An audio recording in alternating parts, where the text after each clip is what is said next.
नमस्कार मित्रांनो, मी संदीप इरामके, चित्रपट कला दिग्दर्शक. आपल्या या कला भ्रमंती कार्यक्रमात आपल्या सर्वांचं सहर्ष स्वागत करीत आहे.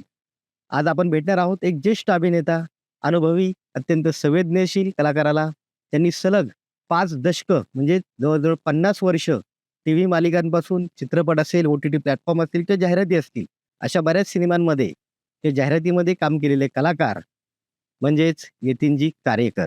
एक शांत, प्रगल्भ आणि अभ्यासू अभिनेता.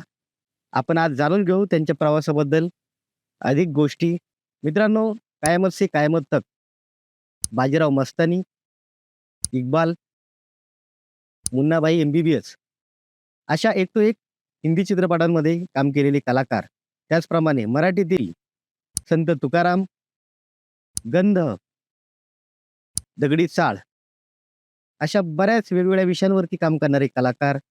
त्याचप्रमाणे राजा शिवछत्रपती, शांती अशा अनेक दिग्गज मालिकांमध्ये काम केलेले कलाकार म्हणजेच यतीनजी कारेकर.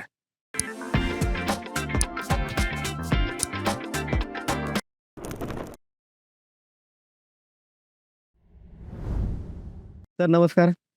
अ, आमच्या या कला भ्रमंती कार्यक्रमात तुमचं खरंच मनापासून स्वागत आहे आणि खूप छान वाटतंय आमच्या सर्व टीमला, की एवढा मोठा कलाकार यांच्यासोबत आम्ही आज छान प्रेक्षकांशी समोर गप्पा मारतोय. तर आपण सुरुवात करूया सर, की अभिनयाची सुरुवात म्हणजे 1980च्या दशकामध्ये कथा आणि होलीसारख्या चित्रपटांपासून तुमचा प्रवास खरं तर सुरू झाला आणि त्या काळात अभिनेता होणं म्हणजे नेमकं नक्की काय होतं आणि आजच्या काळाशी तुलना केली तर काय फरक जाणवतोय? ऍक्च्युली संदीपजी, माझा प्रवास जो आहे तो खूप आधीच सुरू झालेला आहे. मी लहान असल्यापासूनच मी अभिनयाशी खूप म्हणजे माझी संगत त्याची खूप जुनी आहे. त्याचं कारण असं होतं की माझी आई ऍक्टर होती, माझी मावशी सुलभा देशपांडे ती पण माझी. तर तर त्यांच्याकडनंच ट्रेनिंग वगैरे आणि लहान असल्यापासून मला आठवतंय ते आय थिंक पहिली दुसरीत वगैरे होतो मी. तेव्हापासूनच ऍक्टिंग ची सुरुवात झाली होती. पण घरनं म्हणजे वडिलांचा थोडासा विरोध होता, की तुला आधी अभ्यास करायचा आहे आणि नंतर मग काय तुला जे करायचं ते कर, असं मला सांगण्यात आलं होतं वडिलांकडून. आई सपोर्टिव्ह होती, आईला काय प्रॉब्लेम. वडील सपोर्टिव्ह नव्हते असं नाही. वडील पण सपोर्टिव्ह होते, पण त्यांचं म्हणणं होतं, की मे महिन्याच्या सुट्टीत किंवा हिवाळ्याच्या सुट्टीत असं तुम्ही जे काय तुला वर्कशॉप करायचं आहे किंवा काय करायचं. कारण आईचे कलिग्स बरेच होते ना, म्हणजे अरविंद देशपांडे सुरू ते तर घरचेच होते. आमच्या आविष्कारमध्ये आम्ही म्हणजे लहानाचा मोठा झालो. तर तिकडचं जे ते संस्कार सतत माझ्यावर होत होते. वडील सुद्धा मला आईच्या रिहर्सल्सला घेऊन जायचे. अच्छा. हो. मी लहान असताना आणि तर आई एखादं कॅरेक्टर कसं क्रिएट करते किंवा अ, अ, नंतर मी प्रयोगही बघायचो. रिहर्सल्स तर बघायचोच. पण त्याच्यानंतर प्रयोग सुद्धा बघितलेले आहेत त्यांचे अनेक. हं.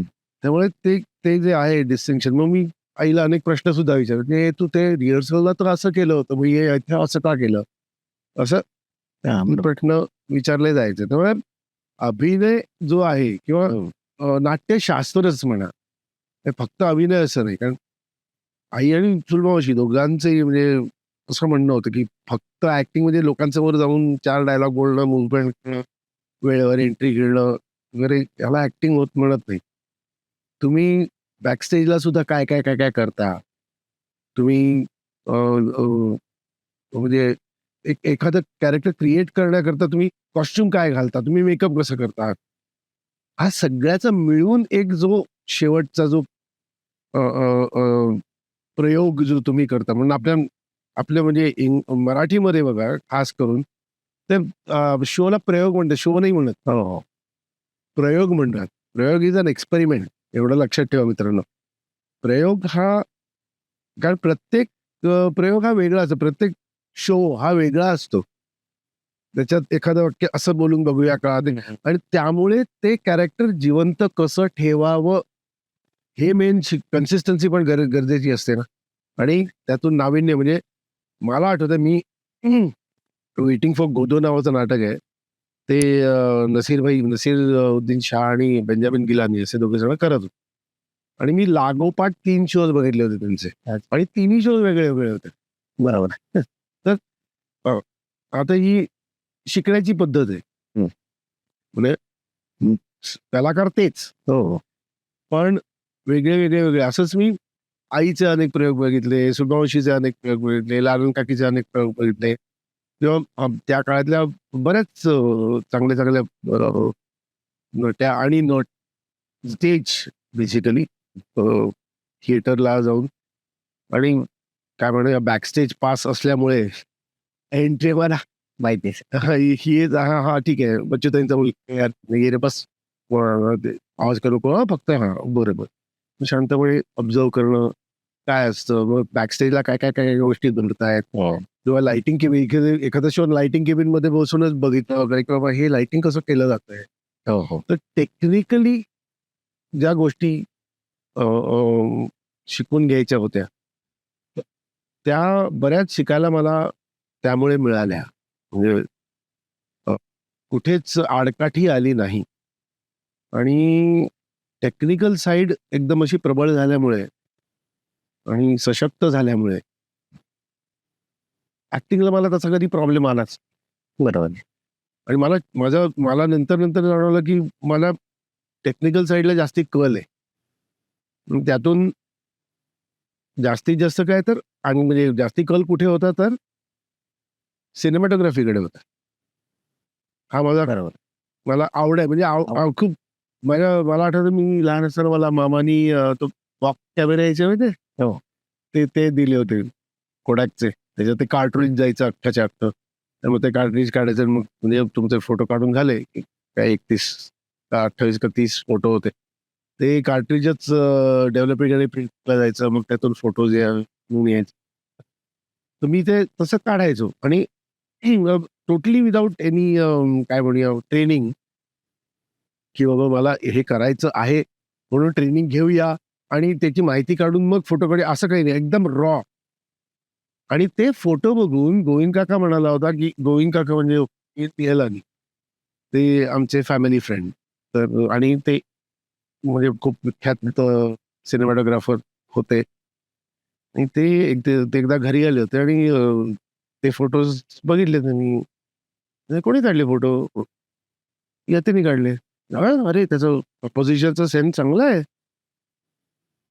फार चांगलं आहे. अरे वा मग मला खूपच बरं वाटलं. व्हेरी गुड चला आता मी तुझ्याकडे ट्रेनिंगला सुरुवात करतो. म्हणाला हो आधी शिक्षण कंप्लीट कर मग काय ते बघू. आधी नाही शिकून घ्यायचं BSc वगैरे व्हायचं ग्रॅज्युएट व्हायचं आणि मग तू माझ्याकडे आलास जरी हरकत नाही असिस्टंट म्हणून ठेवून घेईन तुला. ओके चालेल काही हरकत नाही. मग ते कॉलेज करता नाटक तर बरंच ते एकांकिका स्पर्धा बऱ्याच असतात ना कॉलेज जीवनात. तर त्या सगळ्या केल्या किंवा राज्यनाट्य स्पर्धेत पण काम केलं ना स्टेजवरती. आणि सिरियल्स वगैरे पण चालू होत्या हळूहळू. तर त्यावेळेस आता मला आवड कॅमेराची जास्ती होती त्यामुळे मी मेकअप रूम मध्ये कधीच नाही जायचो. मला आठवत आहे मी कुछ खोया कुछ पाया नावाची सिरियल केली डॉक्टर राजमाचेकरांची. तिकडे देबू देवधर ते सिनेमॅटोग्राफर होते. म्हणजे मला ते म्हणाले तू इथे का बसतो रे तू जा ना इथून. नाही पण मला बघायचं ना तुम्ही कॅमेरा कसं ते लाईट कसं करता ते म्हणतात बरं ठीक आहे. मग त्यांनी हळूहळू सांगायला सुरुवात नॉर्मली असे सांगायचे नाहीत. तुम्हाला आठवत असेल त्या काळात तर लोक सिनेमॅटोग्राफर असे शेअर नाही करायचे इन्फॉर्मेशन की एफ स्टॉप काय ठेवला आहे किती डेप्थ ऑफ फील्ड आहे हा लाईटच का वापरला तिकडे पंजाच का वापरला तिकडे याच्यामुळे का नाही वापरला इथे बेबी का वापरले किंवा लो की लाईटिंग का दिलंय वगैरे या गोष्टी ज्या सिनेमॅटोग्राफीनी तुम्ही सीन जो उभा करता जो मूड उभा करता एखाद्या सीनचा ते ते कसं इफेक्ट तो आणला आहे तर शेअर नाही करायचं पूर्वीचे सिनेमा. देबूदांनी मला खूप खूप खूप खूप छान छान छान छान सांगितलं. तर तिथे मला हे जाणवलं की अरे वा मी ऍक्टिंग करता पण हे शिकू शकतो. आणि अभ्यास तर चालू होताच माझा, MSc पर्यंत शिक्षण झालं. तर तसं हळू-हळू, हळू-हळू मग आणखीन शिकत गेलो आणि त्यानंतर मी FTIची एंट्रन्स एक्झाम पण दिली होती. फॉर सिनेमॅटो मला जायचं होतं, इच्छा होती आणि त्या काळात होली अ, केला होता आणि होलीमध्ये मला ॲक्चुअली रोल नव्हता. मला कळलं होतं की होलीचं शूटिंग निनाद म्हणजे सुलभा देशपांडेंचा मुलगा, माझा मावस भाऊ. तो त्या फिल्ममध्ये सिलेक्ट झाला होता. आणि त्याने सांगितलं घरी की असं-असं आहे. म्हटलं, "तुम्ही FTIमध्ये शूटिंग करणार?" "ह्याला मला यायचं, मला रोल पाहिजे. कुठे कोणाला भेटू, कोणाला भेटू, कोणाला भेटू?" तर त्याने सांगितलं, "केतन मेहता आहेत ते, त्यांनी मिर्च मसाला, बाहुली, भवाई वगैरे असे." म्हटलं, "बरं, बरं." मी गेलो. त्यांना सांगितलं सरळ, की मला ना ॲक्चुअली FTI जॉइन करायचं आहे आणि मला त्याआधी आतमध्ये जाऊन तुमची इन्स्टिट्यूट बघायची आहे, का ते FTIचे. तर ते मला असं बघितलं, तर म्हणाले, "ठीक आहे, पण मी तुला काय पैसे-बिसे देऊ शकत नाही या रोलचे." म्हटलं, "नको, पैसे नको, मला तुमच्या युनिट बरोबर ठेवा." बरं. तर बरं बोलले, "ठीक आहे." मग त्यांनी एक छोटासा रोल प्रॉपर मला दिला आणि त्याच्यात त्या होलीमध्ये तर आणि बरेच लोक होते. आशुतोष गोवारीकर, आमिर खान, निनाद होता, राकेश सारंग, अ, डॉली होती, अ, खूप खूप लोकं होती. म्हणजे जे नंतर बाहेर येऊन खूप नावावर पातळली अशी अनेक लोकं होती आणि तो एक एक्सपिरियन्स खूप छान होता. खूपच छान होता. कारण तिथे प्रयोग म्हणून त्यांनी काय केलं होतं ॲज अन एक्सपेरिमेंट. त्यांनी वन शॉट म्हणजे वन मॅगझीन वन शॉट असं असं होत होतं. आजच्या काळात जर सांगायला गेलं तर आज कसं आपण याच्यावर शूट करतो. आणि हे कॉम्प्युटरला लावलं की ते सगळं फॉर्म करतं. जेव्हा फिल्म म्हणजे सेल्युलॉइडवर अशा गोष्टी शूट तेव्हा it used to be very expensive. खूप महागाचं होतं आणि त्याला वेळ लागायचा. म्हणजे ती तयारी करण्यासाठी वेळ लागायचा. पण त्या फिल्मची खासियत अशी की आम्ही एक दिवस आदल्या दिवशी तो अख्खा एक सीन जो असायचा, तो रिहर्स करायचो. म्हणजे ॲक्टर्सनी काय करायचं. अर्धा ते अर्धा दिवस ब्लॉकिंग व्हायचं. त्याच्यानंतर मग कॅमेरा इन्क्लूड केला जायचा. कॅमेरा इन द सेन्स फक्त DOP यायचे आणि मग त्यांचं ते व्ह्यू फाइंडर घेऊन ते सतत इथे असं जाईल, मग इथून असा डोळा येईल, मग इथून असं तो अँगल घेईल, मग इथे येईल, मग वगैरे, वगैरे, वगैरे. असे लांब लचक शॉट्स असायचे. एक मॅगझीन लावलं, मग बरं समजा कोणी चुकलं, की ते परत पहिल्यापासून करायला लागायचं. अशी ती फिल्म त्यांनी तो एक्सपेरिमेंट म्हणून केला होता आणि खूप छान झाली होती ती फिल्म. त्याच्यात ती रॉ एनर्जी जी आहे मुलांची, हॉस्टेलमधल्या, कॉलेजमधल्या मुलांची, ती फार छान कॅप्चर केली होती. आणि त्याच्यात मला पहिल्यांदा मी ती क्रॅब डॉली बघितली. क्रॅब डॉली, क्रेन म्हणजे ट्रेन तर बघितली होती, पण क्रॅब डॉलीवर चाकवर बघ कुठून कुठे फिरतोय हिला आणि त्याचं हायड्रॉलिक स्टँड वर खाली जाणं. या सगळ्या गोष्टी तशा एक वेगळीच ऊर्जा देऊन गेल्या. त्याला नाही हे ठरलं आपलं, हे नक्की आता सिनेमॅटोग्राफर व्हायचं. आणि कथा संदर्भात काही? कथा सई मावशी बरोबर मी अनेक त्याच्या आधी मी बरेच सई मावशी गजरा करायची.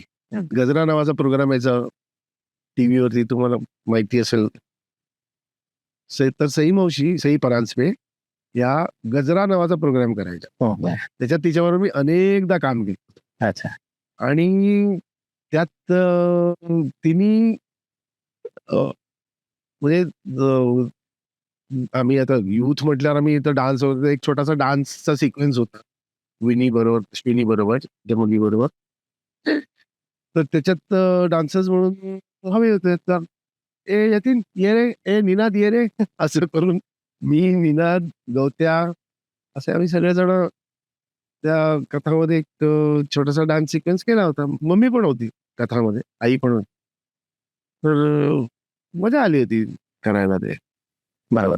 आणि सर आता कायमत से कायमत तक किंवा तुमचा मुन्नाभाई MBBS असेल, बाजीराव मस्तानी आहे.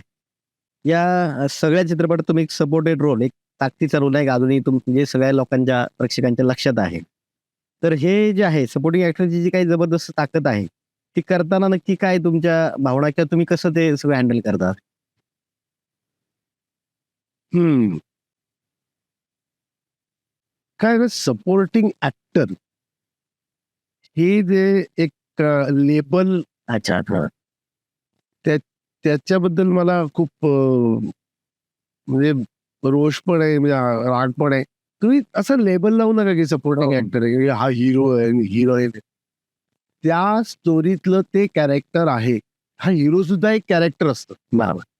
ते तेवढंच ताकदीचं कला. तेही तेवढंच ताकदीचं लागतं. हिरो, सपोर्टिंग ऍक्टर असं ते तुम्ही जर जर त्या सपोर्टिंग ऍक्टर वरती फिल्म बनवली तर तो हिरो होईल की नाही त्या हे जरा म्हणजे मला ऑड आणि ते चुकीचं वाटतं. याचं लेबल लावू नये की हा सपोर्टिंग ऍक्टर आहे. त्यामुळे काय होतं ना की एखादा अ, जो कलाकार तो चांगला कलाकार आहे. जो इतर अनेक काय म्हणूया कॅरेक्टर्स करू शकतो. पात्र करू शकतो. वेगळी-वेगळी पात्र करू शकतो. त्याचं नाव त्याला नावावर ते लेबल बसतं आणि मग त्याला ते तसेच रोल्स मिळतात. बरोबर. हे चुकीचं आहे. एखादं कॅरेक्टर चांगलं झालं का? हो. हेच बघणं. असं मी सगळ्यांना सांगेन, की सपोर्टिंग ॲक्टर आहे, हे आहे, तो आहे, हिरो तर तो हिरो तर हिरोच करणार किंवा विलन आहे तर विलनच करणार किंवा कॉमेडियन आहे तर कॉमेडियनच करणार. असं नसतं. बऱ्याच वेळा आपले प्रेक्षक किंवा टेक्निशियन पण ते अडकवतात त्याचं. हां, ते ते अडकवू नये अशी माझी नम्र विनंती आहे. बरं. एक तर ते सपोर्टिंग कॅरेक्टर तुम्ही माझ्या ॲक्टर्सबद्दल किंवा प्रोजेक्ट्सबद्दल बोललात आणि माझ्याकडे ते प्रोजेक्ट असतं बरं का. कोणतंही नाटक, फिल्म किंवा वेब सीरीज हे माझ्याकडे प्रोजेक्ट आहे. It is not web series आहे किंवा असं. ते प्रोजेक्ट आहे की ओके आता हे प्रोजेक्ट मी हातात घेतलेलं आहे. त्या प्रोजेक्टमध्ये त्या प्रोजेक्टची ही गोष्ट आहे. त्या गोष्टीत माझं हे कॅरेक्टर आहे. बरोबर. हां. आता सर्वात त्याची सुरुवात कुठून होते एकतर लेखक लिहितो, गोष्ट लिहितो. असे आपण एखादी फिल्म पुन्हाबाई. त्याच्यात ती गोष्ट लिहिली गेली आणि त्याच्यानंतर मग ते कॅरेक्टर्स वाटले गेले आणि मग त्यात एक कॅरेक्टर माझं कॅरेक्टर. आता मुन्नाबाईमध्ये मला डायलॉग्सच नव्हते तसं बघायला गेलं आणि ॲक्च्युअली आधी डायलॉग नव्हते बरं का. म्हणजे जेव्हा माझी स्क्रीन टेस्ट झाली होती मला आठवतंय मला त्याच्या ऑफिसमधनं फोन आला होता राजूच्या. मी बरेचदा हा किस्सा सांगितले थोडक्यात पुन्हा सांगतो. मला तिथून फोन आला त्याच्या ऑफिसमधनं आणि म्हटलं बरं ठीक आहे येतो. काय स्क्रीन टेस्ट आहे का? हां, ऑडिशन आहे. बरं ठीक आहे. गेलो. त्यांनी त्या मुलीने अख्खं पान दिलं. मग मी वाचलं. म्हटलं हे काय आहे मला कळलं नाही. मग ते म्हणाले फीचर अच्छा म्हणजे फीचर फिल्म करतो ना? बरं, बरं. या सीनच्या आधी काय घडतं ते सांग. या सीनच्या नंतर काय घडतं ते सांग. तर मी सांगू शकत नाही. म्हटलं म्हणजे? नाही, नाही ते मला अलाउड नाहीये सांगायला. म्हटलं अरे असं कसं चालेल? मला काहीतरी बरोबर. क्लिअर. एखादं कॅरेक्टर उभं करण्याआधी काहीतरी आगापिछा थोडासा ते तर मी असं नुसतं डायलॉग वाचून कसं काय चालेल? मग त्यांनी थोडं-थोडं सांगितलं. तर माझा इंटरेस्ट खूप जागा झाला. काय करायचं आता? स्टोरी तर पाहिजे कारण पूर्ण फिल्मची स्टोरी कळली ना, ते कॅरेक्टर करायला आणखीन मजा येईल. तेव्हा मला ॲक्चुअली आनंदबाईचं कॅरेक्टर नव्हतं दिलेलं. मला एका डॉक्टरचा रोल दिला होता. बरोबर. कागदावरती हे करून. अच्छा. आणि तर नंतर म्हटलं काय करावं? तर तिकडे राजूचा राइट हँड आहे. दिलीप डावजेकर डी म्हणतो मला. हो. तर डीडीच्या सोबत मी बसलो आणि त्याला हळू करून मला गॅरंटी होती सुमननी मला सांगितलं नाही. सुमन नाव होतं तिचं. तर तिने मला सांगितलं नाही तर हा तर डीडी तर मला म्हणजे आधी ते काय काही कळूच देणार नाही. एक फुल स्टॉप सुद्धा सांगणार नाही तो स्टोरीवर. त्याची गॅरंटी होती. नाही बोलत तिकडचं अच्छा मग हे असं कॅरेक्टर अच्छा आहे मग हे काय कॅरेक्टर हो असं झालं मग अर्षदनी खूप छान त्याचा आधी एक शेड्यूल झालं होतं अर्षदनी खूप छान केलंय वगैरे काय केलंय असं त्याच्यातून मी हळूहळू ना ती माहिती जमा केली की बाबा काय फिल्म असेल ही असा मला एक अंदाज आला आणि त्यात ते जे बोलता बोलता जे तो थोडस आनंदभाई बद्दल बोलला त्याच्यातून मी ठरवलं म्हटलं हे कॅरेक्टर मी ठरवलं त्यांनी ठरवलं नाही तर तो म्हणायला लागला. नंतर मग मी सुमा आली नंतर की सर हो गया रेडी आप लेने ऑडिशन. सुमा मेरे को नहीं करने है, ये जो आपने डॉक्टर का कैरेक्टर मेरे को दिया है वो नहीं करने. ती तुझ्या डोळ्यात पाणी चालू दिया की प्लीज डीडीकडे बघायला म्हटलं. तर मी राजेशी बोले नाही, चिंता न करू, मैं राजे से बात करता हूँ, आप चिंता मत. म्हणजे ये कॅरेक्टर नाही करणे. ओके ओके ठीक आहे ठीक आहे ठीक. म्हणून मी उठून गेलो आणि ऑफिसमध्ये खाली जात असताना मला खाली त्या पार्किंग स्पेसमध्ये राजू भेटला. तो म्हणाला, हो गया तेरा ऑडिशन? नहीं. क्यों? मेरी फिल्म में काम नहीं करेगा, फर्स्ट फिल्म है मेरी. देख राजू, तेरे फिल्म में काम करने लायक, रोल करने लायक 3 रोल है एक्चुअली. पहला रोल तूने संजय दत्त को दिया हुआ है, दूसरा रोल भुवन ईरानी को दिया हुआ है, तीसरा ये रोल है आनंद भाई का. तेव्हा तो मला म्हणाला एक्चुअली की अरे लेकिन उसमें डायलॉग नहीं है. वही तो चॅलेंज आहे, डायलॉग नसलेलं कॅरेक्टर करणं. हे किती. तर तो म्हणाला, असं बघितलं 2 सेकंद माझ्याकडे, ठीक आहे आजा. मला बोलवलं आणि माझ्या म्हणजे आनंदभाईच्या ऑडिशनला फक्त आणि फक्त आनंदभाईच्या ऑडिशन राजकुमार हिरानीने घेतली. बाकी सगळ्या ऑडिशन दुसऱ्या कोणी घेतल्या. आणि मला करायचं काय होतं, मला नुसतं बसून राहायचं. बसून राहिलो. नंतर मग ओके ओके झालं, ठीक आहे. तेव्हा तो ना लास्ट कॉमेंट्री जो देतो ना आनंदभाई, की याचं हे घडलं त्याचं ते घडलं, ते लिहिलेलं नव्हतं सीन. तर मग शूटिंग वगैरे तो सीन आम्ही शूट करत होतो इथे पुण्यात कॉलेज ऑफ ऍग्रिकल्चरला. इकडे नावायला आणून नाही का सगळे ते दाढी बिडी आपण टाकतो. तो सीन शूट झाल्यानंतर राजू माझ्याकडे आला, म्हणाला की तेरे सीन एक सीन लिखा है करेंगे. मेरे लिए सीन लिखा है? हाँ आनंद भाई के लिए एक सीन है. सर क्या सीन है? मैंने सांगितलं की सारी फिल्म करो, ये हो जाएगी, हीरो हीरोइन मिल जाएंगे, उसके बाद स्टोरी तुम बताने का कि मतलब आनंद भाई बताते हैं कि इसका ये हो गया, उसका वो हो गया, उसका वो हो गया, उसको शादी कर ली वगैरह वगैरह. आज खिंच जाएगा यार, उगाच ताणली जाईल फिल्म. नको ना, कशाला, संपलं, हिरोईन भेटली, संपला विषय. नाही त्याचं लॉजिक बघा ना. डिरेक्शनचे धडे कसे मी उचललेत ते तुला समजणार. फर्स्ट हँड एक्सपिरियन्स आहे म्हणून तुम्हाला सांगतो. तो राजू म्हणाला की जर आनंदभाईनी स्टोरी सांगितली नाही, जर ह्या कॅरेक्टरनी आनंद बॅनर्जीनी स्टोरी सांगितली नाही, तर पूर्ण फिल्म मध्ये आनंद बॅनर्जीचा आवाज कुठेच ऐकू येणार नाही. आणि आपली फिल्म काय आहे हा त्यांनी प्रश्न मला विचारला होता. आपली फिल्म काय आहे? तर मला असं वीज पडल्यासारखं झालं होतं अंगावर, माहिती ना. थांबा काय बोलतोय हो यार. तर अख्ख्या फिल्म मध्ये मी बोललो म्हणजे काही बोलणार नाही, त्याचा आवाजच ऐकू येणार नाही लोकांना.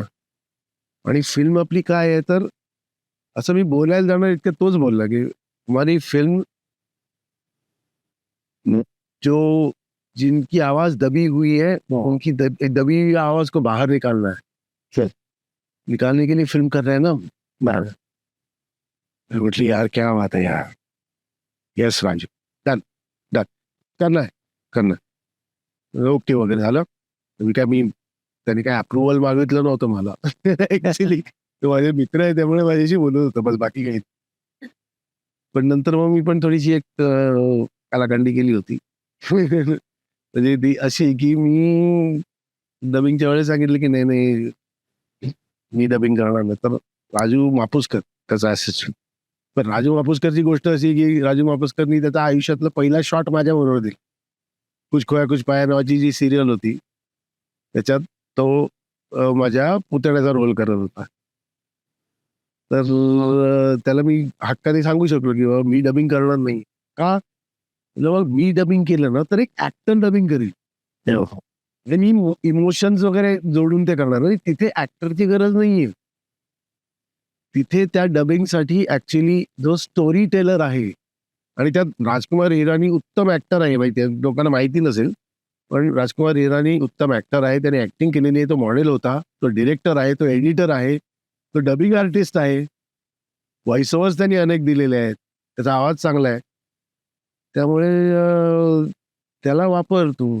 बघा हे कठीण होईल. म्हटलं कठीण काही नाही रे. तुझा जेव्हा फोन येईल की यतीनजी डबिंग करायचं नाहीये. असं कसं यार, तुला कुठंही उचलून घेऊन ये. म्हटलं मी इंडियातच नसलो तर काय करशील? हा ठीक आहे ठीक आहे. मग जेव्हा डबिंगची वेळ आली तेव्हा मला फोन आला. मी नाही इंडियातच नाही. आणि मग त्यांनी राजकुमार हिरानीकडून डब करून घेतलं. त्यामुळे ऍक्च्युली तुम्ही जर नीट बघितलं लोकांनो, तर आनंद बॅनर्जीचा जो आवाज आहे तो राजकुमार हिरानीचाच आहे, यतीन कारेकरचा नाही. अशी गंमत आहे. भारी, म्हणजे हा पहिल्यांदाच म्हणजे आम्हाला कळालं ही गोष्ट. सुंदर. तर बऱ्याच वेळा आता तुमचा स्वभाव म्हणजे तुमच्यासोबत मी बरेच सिनेमे केलेले आहेत कला दिग्दर्शक म्हणून. म्हणजे खोपा केलाय, सरगम केलाय, विंग्स ऑफ फायर केलंय, अजून बरेच काम केलेलं आहे. की तुम्ही कलाकार आहात, टेक्निशियन पण एक चांगले आहात, प्रत्येक अंगाने तुम्ही पाहताय. पण एक जसं मगाशी हिरो, हिरोईन किंवा इतर व्हिलन, तर त्या ताकदीचाच तुमचा कुठलाही याच्यामध्ये म्हणजे औरंगजेब असेल किंवा कुठलेही रोल असतील, त्या ताकदीचे आहेत. मग हे काम करताना बऱ्याच वेळा असतात हिरो हिरोईनला त्या लेवलला हे केलं जातं, सपोर्टेड सपोर्टेड असं म्हणता येतं, पण तो सहकलाकार किंवा त्या ताकदीचा कलाकार, त्याचं बॅलन्सिंग, मग ते बॅलन्सिंग करताना कधी चिडचिड होते किंवा आपला इगो असतो किंवा काय गोष्ट बोलायची असते पण त्या कॅरेक्टरमुळे किंवा ह्याच्यामुळे बोलता येत नाही जास्त. कधी असं काही होतं का पुष्पट किंवा कसं तुम्ही ते बॅलन्स करता ती गोष्ट त्या याची? सी प्रत्येक कॅरेक्टर वेगळं असतं. काही कॅरेक्टर्स ऑथर बॅक म्हणतात त्यांना, की जो लेखक असतो तोच अगदी असं छान लिहून दिलेलं असतं कॅरेक्टर. शोले मधला गब्बर सिंग, शोले मधला वीरू, शोले मधला जय, शोले मधला ठाकूर. You know? पण त्याच शोलेमध्ये दुसरी छोटी छोटी कॅरेक्टर्स पण आहेत की. बरोबर. ओके, अजरामर झाले. सगळे अजरामर झाले. तर अशी ऑथर बॅक कॅरेक्टर्स जी असतात त्यांच्या सोबत ती स्टोरी चालू असते. त्याला घेऊन ती स्टोरी चालू असते आणि त्याच्यासोबत आम्ही असतो. बाकीचे तुमच्या म्हणण्याप्रमाणे लोकांच्या म्हणण्याप्रमाणे सपोर्टिंग ऍक्टर्स. ती बाकीची कॅरेक्टर्स जी असतात त्या रोलमध्ये आम्ही असल्यामुळे काही काही गोष्टी आम्हाला बाहेरून दिसत असतात. हो. आता मी माझा जो रोल करतो आहे तो मी माझ्या तऱ्हेने करतोय, पण एखादी इमोशन त्याप्रमाणे करावी आणि तो तो ते वाक्य असं बोलून जर ते वेगळं होऊ शकतं आणि जो एक डिझायर्ड इफेक्ट आहे तो मिळू शकतो असं जर मला सुचलं तर मी गप्प राहतो. मी तोंड उघडत नाही. कारण मला शिकवलंय सेटवरती डोळे आणि कान उघडे ठेवा, तोंड बंद ठेवा. सॉरी, डोळे, कान आणि मेंदू, त्याच्यात मी मेंदू ऍड करतोय. शिकवलं होतं की डोळे आणि कान बंद ठेवा, पण मी मेंदू ऍड केलेत. हे 3 गोष्टी, ह्या 3 गोष्टी उघड्या ठेवायच्या. इथून खाली ना बंद ठेवायचं. कारण अनेक लोकांना आवडत नाही. डिरेक्टर्सना आवडत नाही, को आर्टिस्टना आवडत नाही. त्यांना असं वाटतं की काय शाळा शिकवतोय स्वतःला, खूप शाळा समजतो, मोठा झाला, सिनियर आर्टिस्ट झाला. म्हणजे आता मी सिनियर आर्टिस्ट आहे, तेव्हा नव्हतं. मला अनेक असे अनुभव आले. मी हॉलिवूडची फिल्म करतो, तेव्हा सुद्धा आले. हो. तर काही सजेस्ट करायला 1-2 वेळा सजेस्ट केलंही. तर तिसऱ्यांदा त्यांनी निरोप पाठवला मला डिरेक्टरकडनं की प्लीज त्याला गप्प राहायला सांगा वगैरे. ठीक, गोष्टी ना माझं कसं आहे, मी फक्त ऍक्टिंग म्हणजे लाईन्स वाचल्या आणि परफॉर्म केलं असं नसतं माझं. मला कॅमेराची आवड असल्यामुळे आणि एडिटिंग माहीत असल्यामुळे मी अनेक गोष्टी सजेस्ट करू शकतो, ज्याच्यामुळे तो जो सीन आहे, तो जो शॉट आहे, तो फ्लुएंटली शूट सुद्धा चांगला होऊ शकतो, अगदी स्मूथली, आणि नंतर एडिटिंगला सुद्धा त्रास होत नाही. बरोबर आहे. अशा गोष्टी मला सुचतात, मला दिसतात. नाही, चांगला सिनेमा होण्यासाठी तो तुमचा प्रयत्न असतो. हा माझा प्रयत्न असतो ना, पण हे लोकांना कळत नाही. त्यांचा इगो मध्ये येतो. बरोबर. माझा इगो बाजूला ठेवून मी लोकांना सांगायची प्रयत्न करायचो, आता करत नाही. आता मी गप्प बघतो फक्त लोकांना. काय करतोय? असं करतोय? ठीक आहे, मग मी असं करेन. किंवा मी असं केल्यावर हा असं करतोय का? ठीक आहे, मग मी असं करेन. आणि मग ते काही ज्या सजेशन्स असतात किंवा काही गोष्टी ज्या डायरेक्टरकडनं अप्रूव्ह करून घ्यायच्या असतात आपण. एक टेक्निशियन म्हणून तुम्हाला पण माहिती आहे, की तुम्ही तुमचा सेट बांधल्यानंतर तुम्ही डायरेक्टरकडनं, प्रोड्युसरकडनं ते अप्रूव्ह करू. सर टीव्ही बरोबर आहे ना? सर फुटका बरोबर आहे ना? सर पॅटर्न बरोबर आहे ना? लाइटिंग बरोबर आहे ना? जे काय. तसंच मला ज्या गोष्टी सुचतात त्या मी आपल्या डायरेक्टरला जाऊन सांगतो. किंवा असिस्टंट डायरेक्टर असं होतंय. विचार डायरेक्टरला, की असं केलं तर चालेल का? मग असं. ते डायरेक्टली न जाता असिस्टंटकडनं बरोबर. ते करून घेतो. कारण मला इगो नाही. कारण इगो ठेवून मला हे ठाम मत आहे माझं, की इगो ठेवून कुठलंच काम होत नाही. नाही, बरोबर. फक्त ॲक्टिंग असं नाही, फक्त डायरेक्शन असं नाही. कुठलंच काम होत नाही. इगो ठेवून फक्त ते शेवटी खालीच पडतं. म्हणजे तुमचं स्टँडर्ड कमी होतं. इगोनी तुम्ही एका लिमिटपर्यंत जाऊ शकता. त्याच्या पुढे नाही जाऊ शकत. जर त्याच्या पुढे जायचं असेल तुम्हाला, तर तुम्हाला इगो बाजूला ठेवावाच लागतो. आणि आणि फिल्म मेकिंग काय आहे हो? तुम्हाला माहिती आहे, फिल्म मेकिंग आपण सगळ्यांनी मिळून केलेलं आहे. आता हे डी-ओ-पी आमच्या इकडे बसलेले आहेत. त्यांनी जर नीट कॅमेरा समजा ऑफचंच बटन दाबलं, मी काही रेकॉर्डच झालं नाही. बरोबर. तर म्हणजे टीमवर्क आहे, हे कळायला पाहिजे. आणि त्यामुळे बी ओपन. असं मी नेहमी सांगेन, जी नवीन मुलं येणार आहेत त्यांना सुद्धा सांगेन, की तुम्ही करताय ते बरोबरच आहे असं समजू नका. तुम्ही करताय ते अप्रूव्ह करून घ्या, कारण शेवटी हे डायरेक्टर्स मीडियम आहे. Film making especially is a director. तुम्ही स्टेजवर तुम्हाला जे करायचं करा. नाटकाच्या प्रयोगात तुम्हाला जे करायचं ते करा. कारण तुम्हाला तिथे लाईव्ह ऑडियन्स असतो आणि तुम्ही तिकडे एक मला नाही असं अंगविक्षेप करून किंवा एखादी लाईन अशी बोलून तो कॉमेडी करू शकता किंवा सीरियस ते वाक्य करून घेऊ शकता.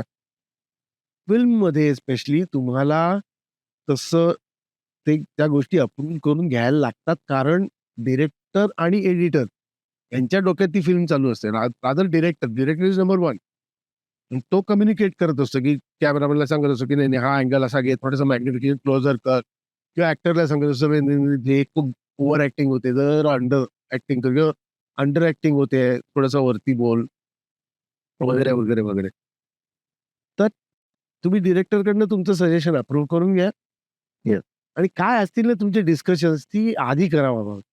तिथे सेटवर तिकडे सेटवर नको. सेटवर आल्यावर ना ते चप्पर वेळ किती वाया जातो.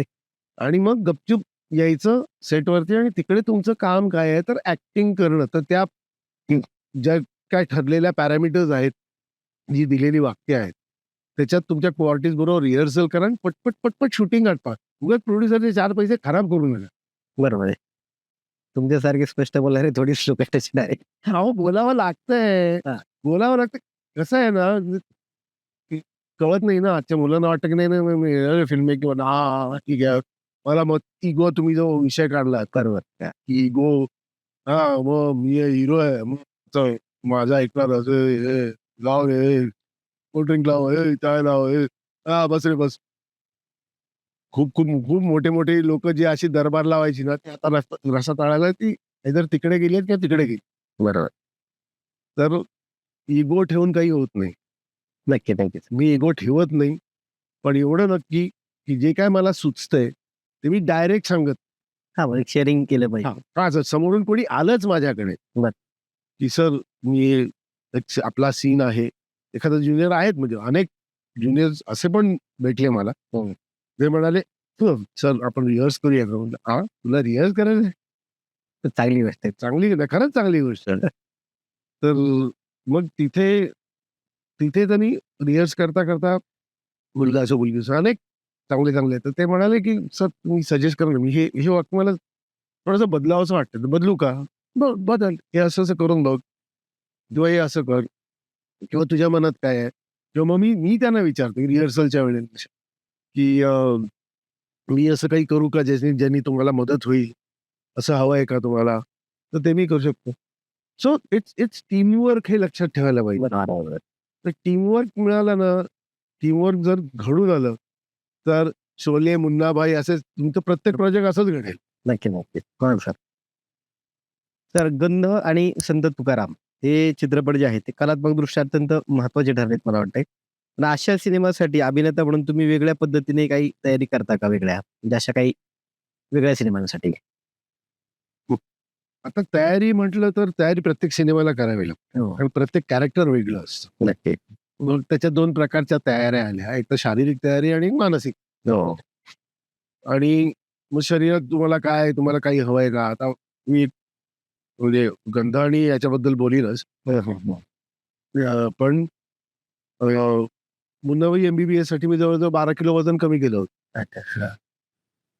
त्यात आणखीन मदत मागितली. कारण मला राजू म्हणाला होता स्क्रीन टेस्ट नंतर, की "बाबा तू जरा वजन कमी कर हां, पेशंट वाटत नाहीये." म्हटलं, "किती किलो कमी करू?" म्हणाला, "10-1 किलो कमी कर." म्हणजे 12 किलो वजन कमी केलं. बरं. त्यातून मी त्याला आणखीन एक गंमत सांगितली होती, हो, सर. की कॉस्ट्यूम वाईज हे महत्वाचं एक सिक्रेट जरा लोकांना फार माहीत नाहीये, ते जरा सांगतोय आता. कॉस्ट्यूममध्ये मला मदत हवी आहे. 2 म्हटलं, "कॉस्ट्यूम काय असेल?" "तुझं हॉस्पिटलचं जे काय असेल." म्हटलं, "हॉस्पिटलचं आहे ना, मला 2 सेट पाहिजेत." बरं. 2 सेट पाहिजे. 2 कशाला पाहिजे? एक मला लूज पाहिजे. हो, हो, हो. 2 साइज लूज. म्हणजे समजा माझा 40 आहे, तर मला 42चा पाहिजे. कशाला? काय गरज आहे? म्हणलं, "बघ, जोपर्यंत दाढी कापत नाही ना, तोपर्यंत मी 42 घालीन. लूज कपडे घालून ना माणूस असा ओबाळ्या-गोबळ्या आणि अ, जास्ती असा आजारी वगैरे वाटतो. दाढी ज्या क्षणी होईल, जेव्हा तू शॉट घेशील, तेव्हा मी 40चा घालणार. की तो फिटिंगला येईल बरोबर. आणि तो तुझं कॅरेक्टर एकदम करेक्ट वाटतं. अरे याची आयडिया, याची आयडिया. असं करून त्यांनी तर ते ना. तर ही झाली शारीरिक तयारी, बरोबर. की बाबा मी बारीक झालो आणि ते हे केलं वगैरे. मानसिक तयारीसाठी काय करायचं? बेसिकली मानसिक तयारी तुम्हाला प्रत्येक रोलला मानसिक तयारी करायची असते. हो, हो. आपण ते कॅरेक्टर नसतो. आपण त्या कॅरेक्टरमध्ये शिरतो किंवा ते आपलंसं करून घेतो. दोन्हापैकी व्हॉटएव्हर. दोन्हीही करेक्ट आहे, बरोबर आहे. हे बरोबर आणि ते चूक किंवा ते बरोबर आणि हे चूक असं नसतं. आयदर आपण त्या कॅरेक्टरमध्ये शिरतो किंवा ते कॅरेक्टर आपलंसं करून घेतो. असं होतं. ते करण्यामागे एकतर तुम्हाला तुमचं रीडिंग खूप भरपूर पाहिजे. म्हणजे रीडिंग, अंडरस्टँडिंग ते कॅरेक्टर कुठल्या पॅरामीटर्समध्ये, कुठल्या सर्कमस्टॅन्सेसमध्ये आहे. त्यांच्या अवती-भोवती असलेलं वातावरण कसं आहे? ते कोणत्या मानसिकतेतून जातायत. बरोबर. ह्या सगळ्याची माहिती करून मी असं म्हणणार नाही, की ते ड्रग्ज घेतात, तुम्ही पण ड्रग्ज घ्या, असं नाहीये. पण माहिती करून घ्या, की काय काय घडतं. हो. ते परिणाम काय? त्यांचे परिणाम काय आहेत एखादे. तर मला आठवतं मी लहान असताना मला डॉक्टर श्रीराम लागूंनी एक फार चांगलं ते पण म्हणजे आईनी त्याच्यावर काचेचा चंद्र नावाचं नाटक केलं होतं. गीताडीमध्ये पण होते. मम्मी पण होती त्याच्यात. ते मी लहान असताना मला म्हणाले होते, की "तुला जर ॲक्टिंग शिकायची असेल तर आधी एनाटॉमी शिक." हो. म्हटलं एनाटॉमीचा आणि ॲक्टिंगचा काय संबंध आहे? काही मेळ आहे का? आणि नंतर मला जाणवलं, की एनाटॉमी शिकल्यामुळे म्हणजे मेडिकल डॉक्टरची एम-बी-बी-एसला लागणारी एनाटॉमी शिकली बरं का बाय द वे. तर एनाटॉमी शिकल्यामुळे आपल्याला एक ॲक्टर म्हणून कळतं, आपली सिस्टम काय आहे? हो. आणि मी काय केल्यावर, कोणतं बटन दाबल्यावर मी काय होऊ शकतं माझं? हो. न फाईट सिक्वेन्सला हे जे आहे रिएक्शन, तुम्ही जर असं केलं आणि मी असंच राहिलो किंवा असं केलं आणि फक्त एवढंच केलं. खोटं वाटेल ते. पण ते करण्यासाठी मला हाय मसल्स जे आहेत ते माझे, ते कोणत्या लेव्हलला कॉन्ट्रॅक्ट करायला पाहिजेत, रिलॅक्स करायला पाहिजेत किंवा एखादं मेजर्ड किंवा एक एक मुन्नाभाई मधला जो डेडनेस आहे चेहऱ्याचा, जसं तो कसा आणावा? त्याच्याकरता तुमचं मेंटल मेकअप तुमच्या डोक्यात काय चालू पाहिजे किंवा काय चालू नको, काय बंद करता आलं पाहिजे, हे तुम्हाला एनाटॉमी शिकता येईल. बरोबर. कारण हे शरीर वापरताय ना तुम्ही. हो, हो. आपण जेव्हा एखादी तुम्ही आपण शाळेत असतो. पेन्सिल बोथड झाली की ती शार्प करतोस की नाही? हां, तसं तसं हे शरीर आहे. त्याला हे शरीर वापरलं जातं ना कॅमेराच्या समोर. हो. डिरेक्टर जो आहे ते आपलं शरीर मध्ये ते कॅरेक्टर आणून प्ले कर. ते प्ले करतंय. तर ह्या शरीराला फाईन ट्यून ठेवण्यासाठी तुम्हाला लागणारं एक्सरसाइज, तुम्हाला लागणारा फिजिकल एक्सरसाइज, मेंटल एक्सरसाइज हे करत राहायला पाहिजे. नक्की. ते करणं गरजेचं आहे. आजच्या मुलांनी लक्षात घ्यावं. आणि तसा तो मेंटल म्हणजे तुम्ही त्या लिहिलेल्या कॅरेक्टरबद्दलची माहिती. आता मी एखाद्या सायकियाट्रिस्टचं रोल प्ले करतोय. तर सायकियाट्रिस्टचं काम काय असतं? तो काम कसं करतो? त्याचे वर्किंग एन्व्हायर्नमेंट काय असते? हो, हो. तो पेशंटशी कसा बोलतोय? हे काही गोष्टी आपल्याला ह्याच्यातून मिळतात. स्क्रिप्टमधून मिळतात. तसं तुम्हाला पण तुम्हाला सांगितलं की सायकियाट्रिस्टचं केबिन लावायचं. तर तुमच्या डोक्यात तुम्ही ईसीजीचं मशीन आणून बसवणार नाही ना नाही. तिकडे. कळलं का? ते एक्स-रे मशीन नाही ना बसवणार तिकडे. तुम्ही जे काही सायकियाट्रिस्टचं जे केबिन असेल त्याच्यात लागणारं त्यातल्या त्यात तुम्ही ब्रेनचा एखादा ओपन हे ठेवाल किंवा स्कल ठेवाल. यू नो या गोष्टी कराल. तर तसंच माझं म्हणजे एक परफॉर्मिंग एक जे कॅरेक्टर मी परफॉर्म करतोय ज्या माझ्या कॅरेक्टरमधून ह्याला डिरेक्टरला जे सांगायचं आहे त्या स्टोरीमधून माझ्या कॅरेक्टर थ्रू जो पॉइंट मांडायचा आहे किंवा जिकडे न्यायची आहे स्टोरी त्याकरता लागणारं फिजिकल आणि मेंटल मेकअप असं दोन्ही लागतं. आणि जे गंध फार सजीने फार सुंदर केली होती फिल्म. मला त्यावेळी त्याच्याच आईच्या 3 कथा होत्या. त्या एकत्र त्यांनी आणल्या होत्या. आणि खूप मजा आली होती. आम्ही कोकणात शूट केलं होतं. बरेच अवॉर्ड पण त्याला मिळाले होते. हो, बरेच अवॉर्ड्स मिळाले होते. मजा आली. करायला खूप मजा आली. तुकाराम सिनेमा विषय तर काय हो आहेच. मंबाजी केला होता मी तुकाराममध्ये. हां. आणि चंदू सरांना खूप खूप आभार. मी तुमच्या माध्यमातून अगदी पब्लिकली त्यांचे आभार मानतो. मला मंबाजी करायचा एक चान्स दिला. आणि आता तसं बघायला गेलं तर मंबाजींबद्दल माहिती आहे. म्हणजे लिहिलेलं आहे किंवा त्याआधी सुद्धा मंबाजी अनेक लोकांनी केला होता. तो थोडासा मी बघितला. मंबाजी हे कॅरेक्टर काय होतं? तर तो बाबा इगोइस्टिक होतं भयंकर. त्या काळचा तो ब्राह्मण होता. आणि तो स्वतःला खूप शहाणा समजायचा आणि मी कोण आणि सगळे माझ्या खालीच आहेत आणि आणि त्यावेळेस वर्णभेद खूप होता. हो, हो, हो, हो. तर तो या कॅरेक्टर म्हणजे मला कळलं होतं की हे कॅरेक्टर मंबाजी जे होतं ते ऑलरेडी लोकांना माहिती होतं. हो. असं नव्हतं की बाबा लोकांना माहितीच नाहीये कॅरेक्टर. पण लोकांना माहिती होतं. पण आता चंदू सर म्हणजे त्याचं काय म्हणणं चंदूला कसं दाखवायचंय हे फक्त मला माहिती करून घ्यायचं होतं. बरोबर. तर आम्ही बसलो, एक तासभर बसलो. त्यांनी सांगितलं, "हे असं कर, असं कर, असं ओव्हर नको असं ते ह्या लेव्हलला ठेवून दे." म्हणलं, "ओके, डन." क्या बात है! सोपं होतं एकदम. कारण चंदू सरांचं कसं म्हणजे काय झालं माहिती आहे का? तुम्हाला पण माहिती आहे एक टेक्निशियन म्हणून जेव्हा तुम्हाला करेक्ट इन्स्ट्रक्शन्स मिळतात. बरोबर. तेव्हाच ते काम एकदम परफेक्ट होतं की नाही? त्या लेव्हलवरती जातं. होतं की नाही? त्या ट्रॅकने गेलं पाहिजे. करेक्ट. सगळेच म्हणजे तुम्ही कलाकार, आर्ट डिरेक्शन, कॅमेरा एका ट्रॅकवर असतील, तर ते काम सोपं होतं आणि तो आभास निर्माण होतो. त्याच्याकरता इन्स्ट्रक्शन्स करेक्ट गेल्या पाहिजेत ना. हो, हो. बरोबर आहे. अ, म्हणजे किती तुम्ही चांगले डिरेक्टर्स म्हणा. चंदूचं नाव डेफिनेटली आहेच त्याच्यात.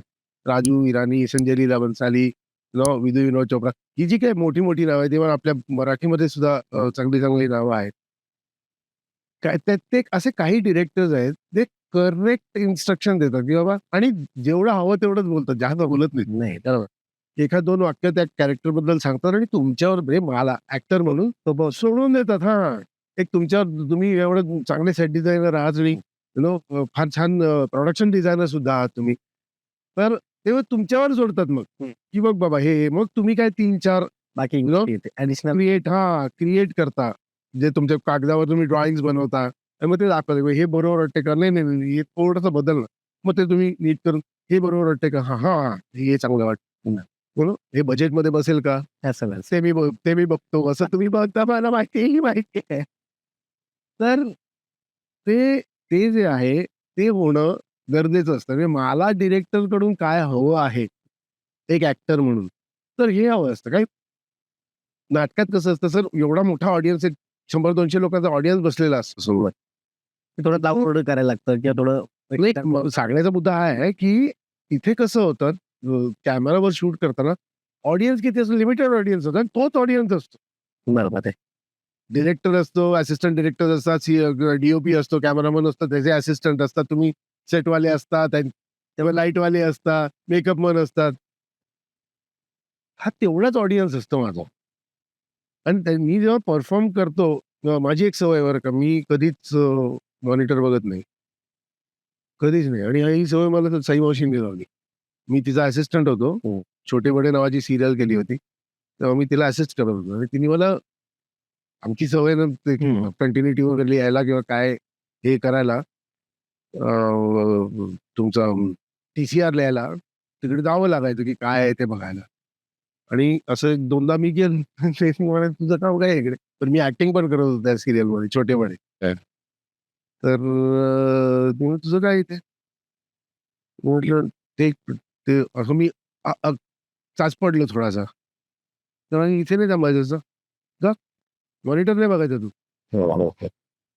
मॉनिटर बघायचं नाही याच्या आधी कधी तुला मॉनिटर दाखवलाय का नाही ना तर चालतो तेव्हा हाकललं मला तिने म्हटलं TCR कसं लिहू सांगते मी सांगते तुला असं करून तिने ती सांगायची TCR मी कधीच मॉनिटर आणि तिथून मला सवय लागली त्यामुळे बरं काय झालं माहितीये का इथे मला दिसायला लागलं हो इमॅजिन आपण करतो हा की हा शॉट काय आहे किती डिस्टन्सवर कॅमेरा आहे लेन्स कुठली लावलेली आहे आणि त्यांनी त्या लेन्स म्हणून कॅप्चर झालेला हे आत्ताचा जो शॉट आहे तो किती सेकंद ठेवता येईल जो टेक घेतला आहे त्या टेक मध्ये किती कोणती गोष्ट किती चांगली झाली आहे हे सगळं मेजर करायची सवय लागली आणि त्यामुळे मी कधी जाऊन तिकडे असं मॉनिटर बघितलं वगैरे असं की होतं काय माहिती ना इनएव्हिटेंटली लोक जेव्हा ऍक्टर जेव्हा बघतो ना म्हणजे तुम्ही सेटिंगवाले बघितलं किंवा डिरेक्टरनी बघितलं डीओपीनी बघितलं तर प्रत्येकाने आपापल्या दृष्टिकोनातून बघतातच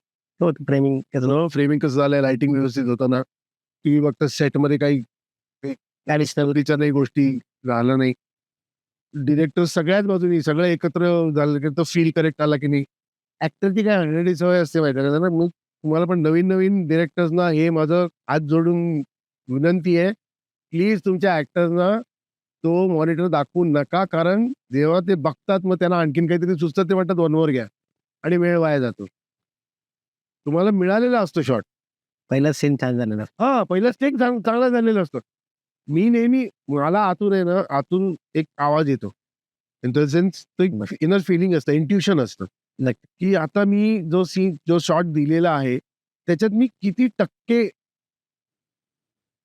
त्या अगदी 100%च्या जवळ गेलोय का मी 110% गेलो का 120% झालंय माझं या सगळ्या गोष्टी त्या आतून येतात आणि म्हणून मला ते बघायची गरजच लागत नाही एक दुसरी गोष्ट I am totally dependent on the डिरेक्टरला आवडलं ना टीओपीला बरोबर वाटलं ना साऊंड वाल्याला काही त्रास झाला का नाही या तिघांना ओके आहे ना तिघांकरता हो किंवा चला नाही प्लस मून कशाला त्यात पडून राहत आहे तुम्ही आणखी 4 वेगळे शॉट्स घ्या ना बरोबर माझं हे म्हणणं आहे की तुम्ही आणखीन 4 वेगळे शॉट्स घ्या ना जुन्या काळात तर खूप मॉनिटर्स नव्हते एक्झॅक्टली कुठे होते काहीच नव्हतं मी असिस्टंट असताना ते सुपर 16 वगैरे केलेले मॉनिटर नव्हते बिलकुल कॅमेरा म्हणजे दाखवत डिरेक्टर पण पाहत नव्हतं हो आणि कॅमेरा पण ओके बोलला आणि Okay. तुम्हाला सेटच्या म्हणजे फ्रेमच्या बाहेरच्या गोष्टी जरा आतमध्ये घे रे ते जरा बाजूला काढलं असं केलं आम्ही पण कारण एक सवय होती त्या काळात पण मॉनिटर नसताना की थोडे 5-5 फूट चांगलंच लावायचं हो म्हणजे खूप कट लावण्याची सवय नव्हती करेक्ट आता ती सवय झाली आपल्याला खूप कट फ्रेम बघून पहिलं नव्हतं ते की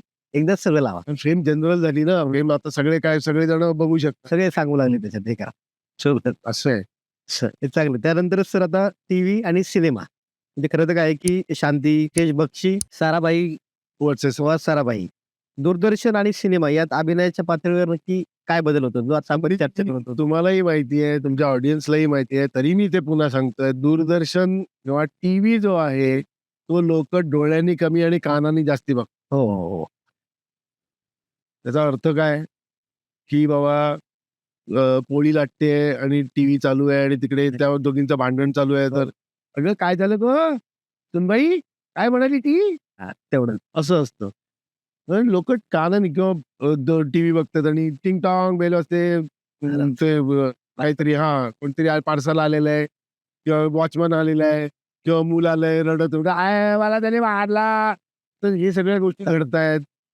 तर टीव्ही लोकं कानाने बघतात त्यामुळे त्याची थोडीशी लाऊड करावी लागते ॲक्टिंग. सांगायचा मुद्दा हा आहे. हो, हो. जेव्हा फिल्म ॲक्चुअली मी काय कन्सिडर करतो, की फिल्म एका थिएटरमध्ये जाऊन बघायची फिल्म म्हणजे गोष्ट आहे. आणि त्याच्या 5 बाजू बंद असतात. हो, हो. 1, 2, 3, 4 आणि 5 मागची बाजू आहे. ही एकच पुढची चालू असते. हं. तिकडे आणि सगळ्यांचा फोकस तिकडे असतो. 100% लक्ष तिकडे असेल. सगळं तिकडे असल्यामुळे तिकडे एवढी मूव्हमेंट सुद्धा खूप होते. हो. आणि थोडंसं धीर-गंभीर, व्यवस्थित डबिंगमध्ये तुम्ही जे कॅरेक्टर बदललेलं आहे, ते परफॉर्म करताना तुम्हाला जो आनंद मिळतो तो वेगळा. हा फरक आहे. बरोबर. आणि तेच तुम्ही नाटकाचं घेतलं. हो, हो.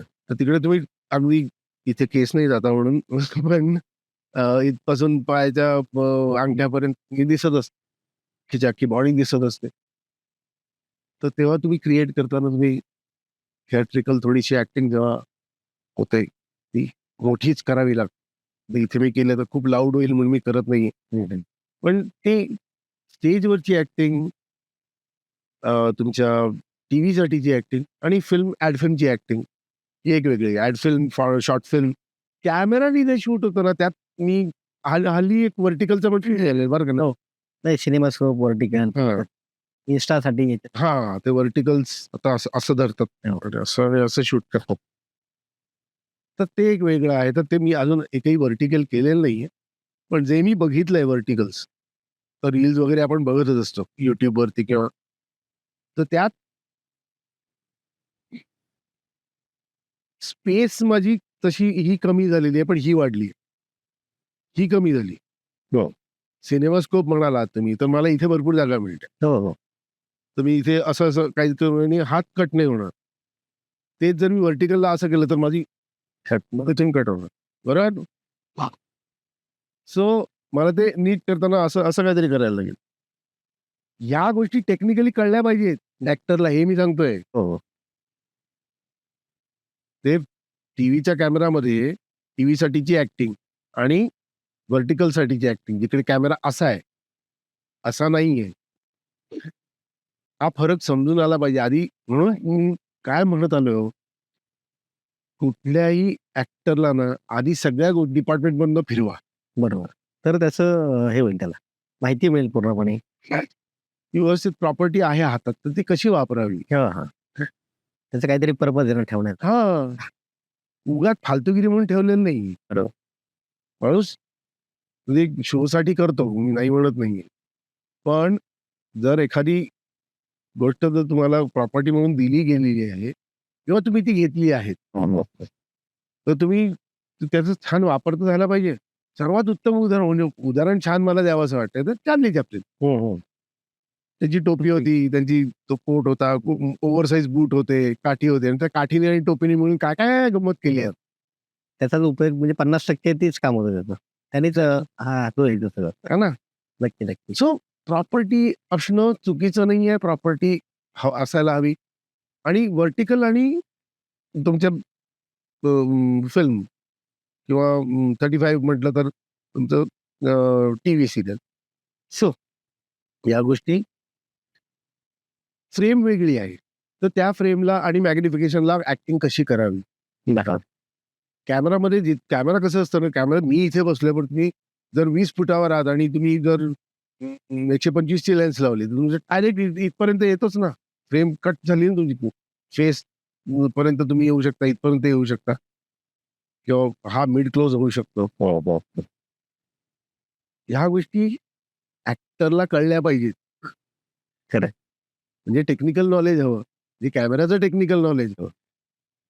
त्याच्या पुढे जाऊन मी म्हणेल की ऍक्टरनी थोडंसं एडिटिंग पण शिकायला पाहिजे. थोडंसं नाही, खूप एडिटिंग शिकायला पाहिजे. हा बेसिक तरी माहिती पाहिजे. हा म्हणजे मग जे ऍक्टर एका शॉटमध्ये उजवा हात वापरतात, मग त्यात पुढच्या शॉटमध्ये डावा हात वापरतात, कंटिन्युटीची वाट लावून टाकतात.